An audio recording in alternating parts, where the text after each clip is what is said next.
sharing my secret tip on how to get your kids to listen when you talk. I know as a mom that can be completely frustrating when you feel like your family just tunes you out.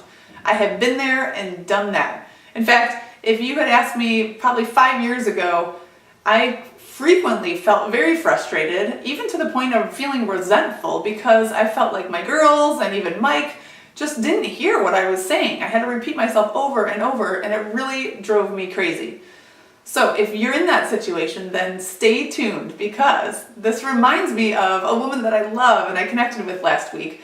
She is a client that I've been working with for the last 6 months, and when she first started working with us, she was in a really tough spot. She was chronically fatigued and exhausted and just felt overwhelmed, and her daughter was struggling with pretty severe anxiety. So I'm happy to say that in the 6 months since we've been working together, she feels so much better. She's energized and has a self-care routine and a meal plan, and just has shown up in a different way in her life. And this has had a ripple effect on her daughter, who now has more confidence and feels empowered and is really backed off of the anxiety attacks that she used to experience. So that's a good thing. But she said to me last week, Amanda, I've had a lot of great change, and yet I'm still frustrated because I cannot get my kids to listen to me when I talk. I have to repeat myself over and over. So I said to her, you know what? It sounds like it's time to shift the way you think about your kids. And she kind of looked at me and said, what do you mean? How is that going to help them listen? They're the ones who aren't responding. And truthfully, I told her, well, what you expect is what you experience in life. It is always true that the things we think about and the things that we believe, and a belief is simply a thought that you keep on thinking, is creating the experiences that we have in our lives. So you know this to be true. Let me give you an example. Think of the last time you were anticipating a family vacation, or maybe a getaway vacation for you and your husband. It was exciting and you couldn't wait for it. You were looking forward to it. And chances are you had a great trip. You really enjoyed yourself. And now the opposite is true too. Think of perhaps a time when you were dreading going to an appointment, something that you just didn't want to do and it felt like you had to do it, an obligation. Maybe you ended up getting in a fight with your son before you left, and then got in the car and fought traffic the whole way there just to arrive late. And of course the appointment wasn't that inspiring. You left thinking this was just such a waste of time.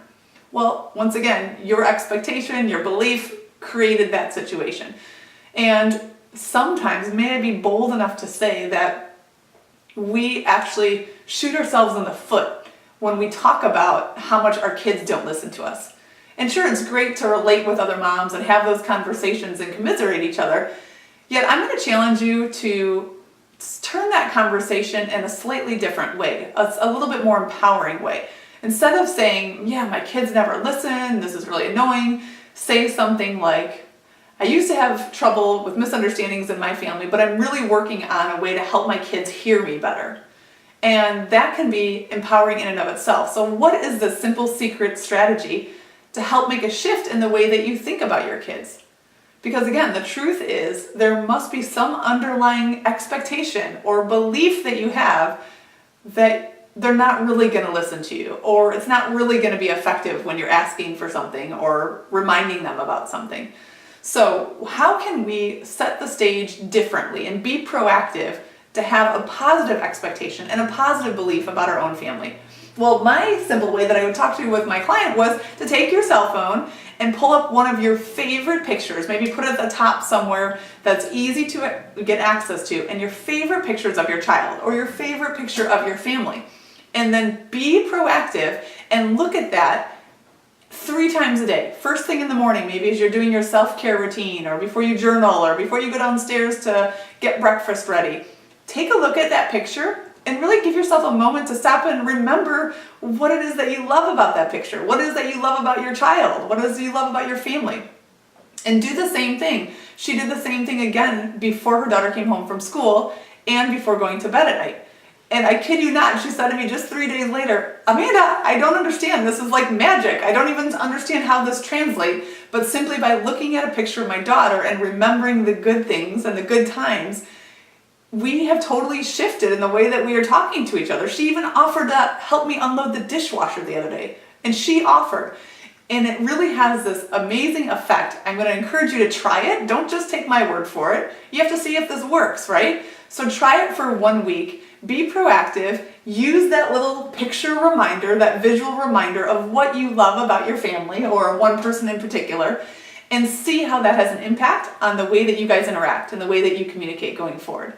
So that's my secret tip on how to get your family to listen to you when you talk. And let me know how it goes. I would love to hear your responses, love to hear what works well, or maybe what didn't work when you try this out. Thanks, and I'll see you real soon.